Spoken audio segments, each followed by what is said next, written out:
Namaste, I'm Mike Rosenkrantz of VSO, and welcome to another episode of Inspirations, the weekly Nepal TV show that brings you inspiring people working in Nepal. I'm very excited today because we have a very special guest. A British parliamentarian is now visiting Nepal, and her name is Margaret Hodge. Welcome, Margaret.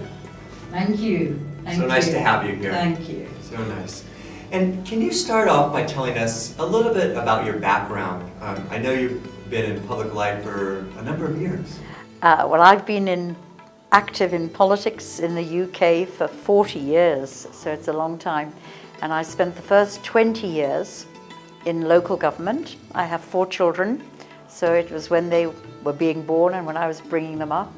And I became leader of one of the districts in London, and led also for my political party, the Labour Party, Tony Blair's party, also in London as we were building towards winning the general election to create government. I then became a Member of Parliament in 1994, just before Tony Blair became Prime Minister, and I was very privileged and fortunate to be a minister during almost all of the years of the Labour government. So I served as a minister in education, looking at nursery education for the under 5s, looking at higher education and the universities. I was Britain's first children's minister, and then I did other jobs, like I was the Minister for Employment. I worked with small businesses, the Minister for Small Businesses.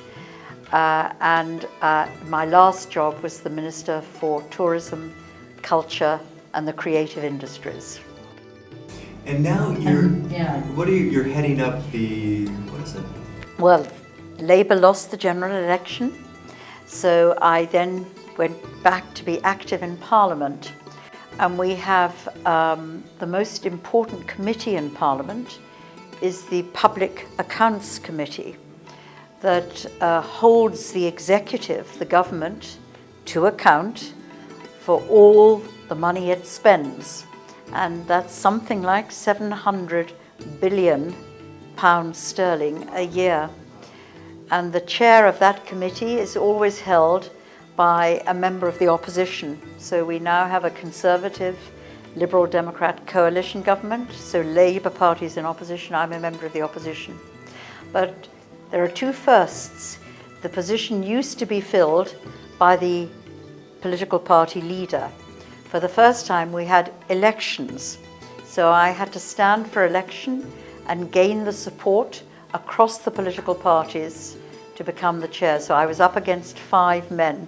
So it was the first time we had an election, and I'm also the first woman ever to have held the job as chair of the Public Accounts Committee. There was a Public Accounts Committee here in Nepal. At the moment, no longer, and I hope that I can have some discussions with government officials to talk about the importance of holding government to account for the money they spend, whether it's money that comes from Nepalese people through their taxation, or indeed it's money that comes through aid programs and development programs. Now you're here through a special VSO program, and you're going to be working with Sankalpa, an NGO that VSO currently partners with, and you'll also be meeting with some high-level government officials. So just talk a little bit about what your schedule will be like over the next week or so. Well, I've already had a most fascinating time and met some absolutely stunningly wonderful, inspiring women who you should interview on your program, in future program, who hopefully by talking with them and showing them the opportunities that I've had in my life, they will feel the confidence, a lot of it is about confidence, that they too can succeed. So I went to a village about a couple of hours from the capital, and we talked to the paralegal committee there, with a group of women, and also a women's cooperative in a village with perhaps 2,000 households and 500 women who are in membership of the cooperatives, so they already have a good reach. And we talked both about educational opportunities for women. We certainly talked about violence against women, and we talked about women's representations. And at the moment, the position is that the man who is alleged to have been the perpetrator is named, but the woman who is the alleged victim is anonymous. And the new government wanted to stop the anonymity of women. So women in all the political parties work together with the NGOs in the UK who are concerned with domestic violence. And we use the media, of course, and women's organizations. And we were forceful enough so that we forced the government to reverse its decision. So we've retained the anonymity of women in rape cases because we think that that's really important for women to have the confidence to come forward and make the allegations. And if you want to really tackle rape in a society, I think demonstrating that you will take swift, firm, effective action which will end in the punishment of the perpetrators is hugely important.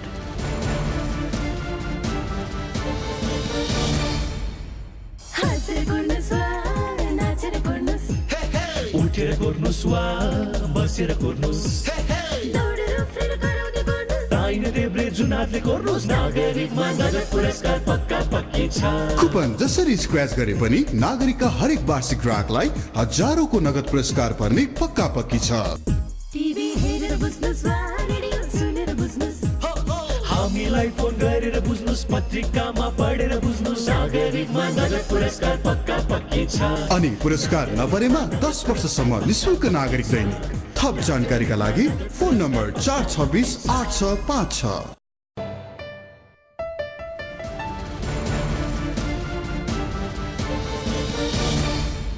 You know, people may think, I mean, you know, UK, America, whatever is so far away, but the lessons are very relevant.